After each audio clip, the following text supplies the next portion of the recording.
Hey friends, good morning, Megan here. Well, the sun is risen and the birds are chirping, so I'm sorry if you can hear them in the background. I just wanted to have an early morning chat with y'all, and Declan is still asleep, so we are outside.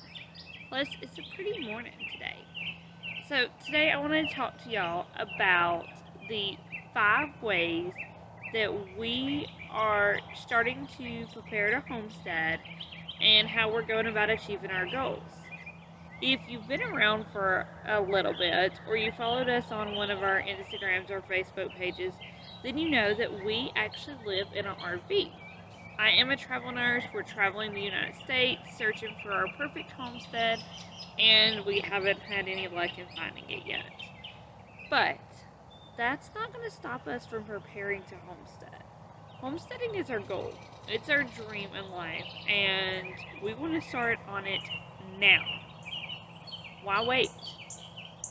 I honestly believe that where there's a will, there's a way, and you just have to find your way. So this is our way.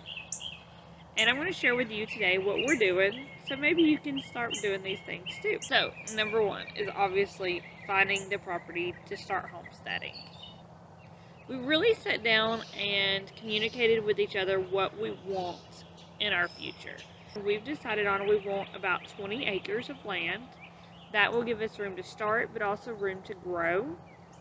We want hopefully some sort of water on the property. A creek, an area where we can make a man-made pond, anything, just a body of water, just in case. And I can do a whole video in the future about how we're searching for this property and how we're narrowing down properties that are possibles compared to what we have for our goals. So I can do a whole video on searching for homesteading properties and what we're doing to find our perfect homestead. But along with homesteading property, we also have to look at different things like regulations. We have a soap business, and different states do not allow certain things to be done with your soap business. Housing is kind of big for us. We really want to stay in a tiny house situation. We really do love our RV. We've enjoyed living small. The only issue we've really had with it is the kitchen. It's just not big enough. And so we would like to go a little bigger, but we're not looking to go anywhere near above 1,000 square feet in a house.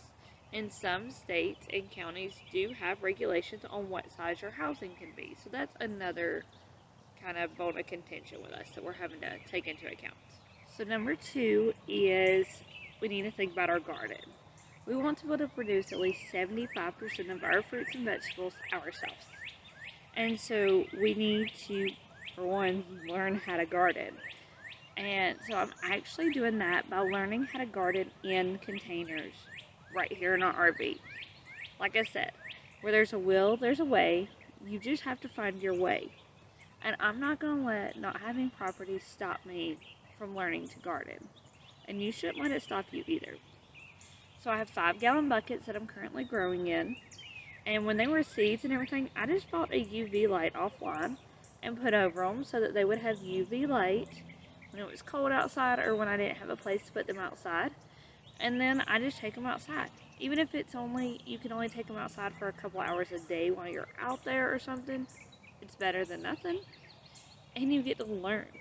I'll show you later in this video a footage of my little garden in my 5-gallon containers and how it's progressing. Along with learning to garden, I am also hitting up farmers markets and those little U-Pick farms, anywhere where I can get farm fresh produce, and I'm learning how to preserve them. And you can do that no matter where you are. All it takes is a kitchen and a few tools. I use a water bath canner because it's lighter and I can store it in my RV. Plus the pot can be multi-use, which is pretty important when you live in a tiny house. So number 3 is homesteading animals. We know that we want to be able to produce our own meat on our homestead, but we've really grown up eating fish, chicken, pork, beef, and that's about it. We don't have all of these homesteading animal taste and childhood recipes to rely back on. I've never in my life eaten rabbit. No idea what it tastes like, but I'm working on changing that. So we are taking it one animal at a time. We have eaten duck now, and we actually really liked it. I've tried lamb, and I don't know that I cooked it right. So if you have a lamb recipe I should try, please leave that in the comments below. I'm willing to give it another shot because I know a lot of people really liked it. And I'm thinking maybe I just did something wrong, but we were not a fan. I found farms near us who actually sell farm fresh rabbit. So here in a couple days when I'm off work again, we're actually going to ride out to those farms and buy some rabbit and taste it and cook it and see what we think. Hopefully we'll like it and then we can know that we can raise meat rabbits.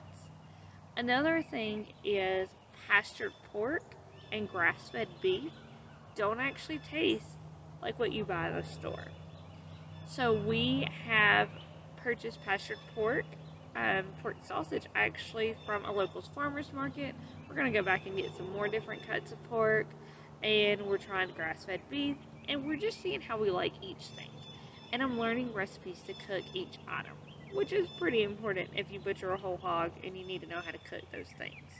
I'm also learning how to use the different discard items. So when you butcher a chicken and you have chicken bones, what do you do with them? I'm making bone broth. So that's another little tidbit that we're just learning how to homestead before we even have our homestead.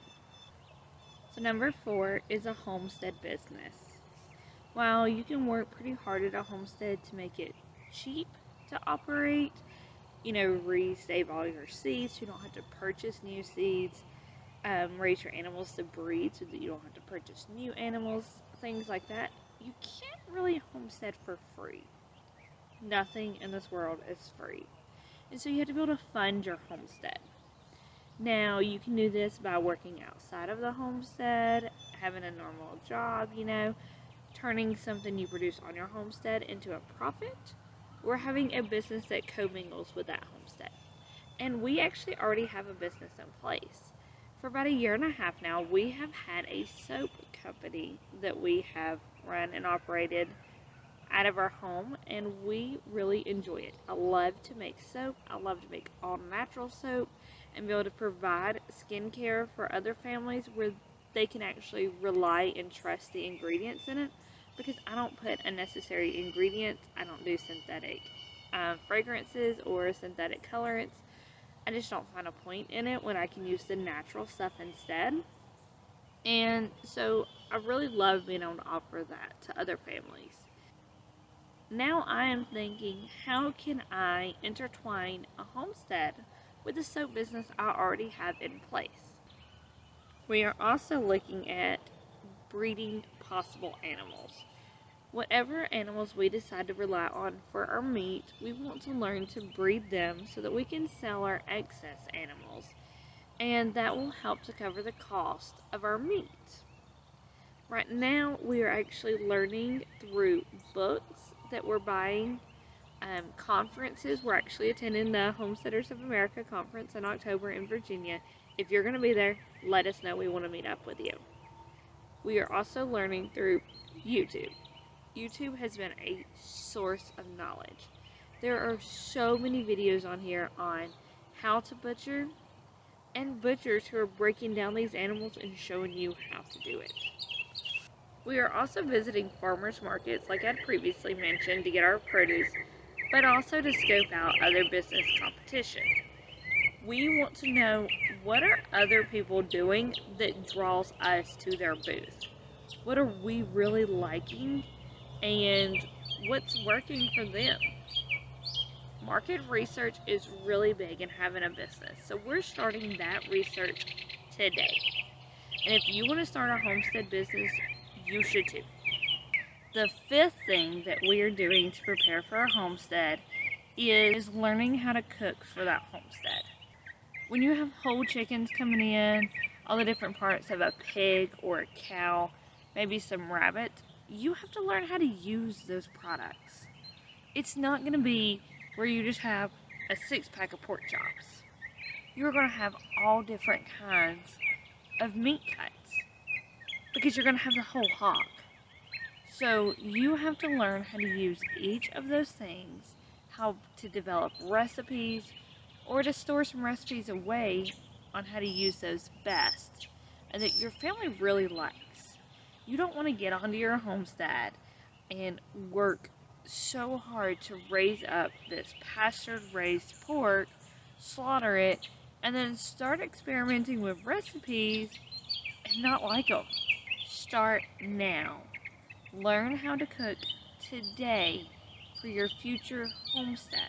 You really need to think about what you want for your homesteading goals, what animals or fruits and vegetables you're going to have on your homestead, and then focus on recipes that teach you to use those products. Another thing I'm focusing on for homestead cooking is sourdough.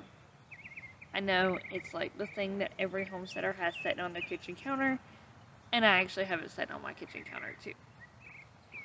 But I haven't gotten into sourdough bread yet. I'm still in the processes of learning how to tell if my sourdough starter is healthy, how to feed it, how to discard it, how to use that discard. Today I'm actually making sourdough discard scones, and they are so good. I have made them more than once. I may make a video in the future showing how I make them. Trust me, they're delicious. Okay folks, so I have given you 5 ways that we are preparing for our homestead before we even have our homestead property. 1, we have narrowed down what we want in that property, and we are searching specifically for that property. Thinking about our long-term future and our goals, that it can be our forever home. Well, possibly. 2, we are focusing on learning how to garden, learning what would grow in our area, troubleshooting garden problems, learning how to preserve the produce that we will be growing in our garden. We're learning what farm fresh produce tastes like by hitting up those farmer markets and you pick farm stand. 3, we're learning about homestead animals, what we like to eat, what we want to grow, and we're focusing on learning how to do that. 4, we're focusing on our homestead business. Is it something we can have in the state we're looking to purchase in? Is it something that can support our homestead? What can we do now for market research for the future? And 5, homestead cooking. What recipes can we learn today that we can use on our homestead in the future? I hope y'all enjoyed these 5 ways that we're preparing for our homestead. Now let's go check out my vegetable garden and see how you can grow vegetables in your container wherever you are, even if you travel in an RV. Okay, time for our garden check-in. This one is the little banana pepper. It's got a little friend growing here, and I'm not quite sure what that is yet. This one is a bell pepper. It is a purple bell pepper that we picked up at Walmart just because I've never had a purple bell pepper. This one is a tomato. It's an heirloom tomato. I got the seeds from Baker Creek. It has a little basil growing in it. There's another tomato, same variety, and it's little basil. I companion planted them. And this one is a sweet bell pepper. I think it's an orange bell pepper of some sort.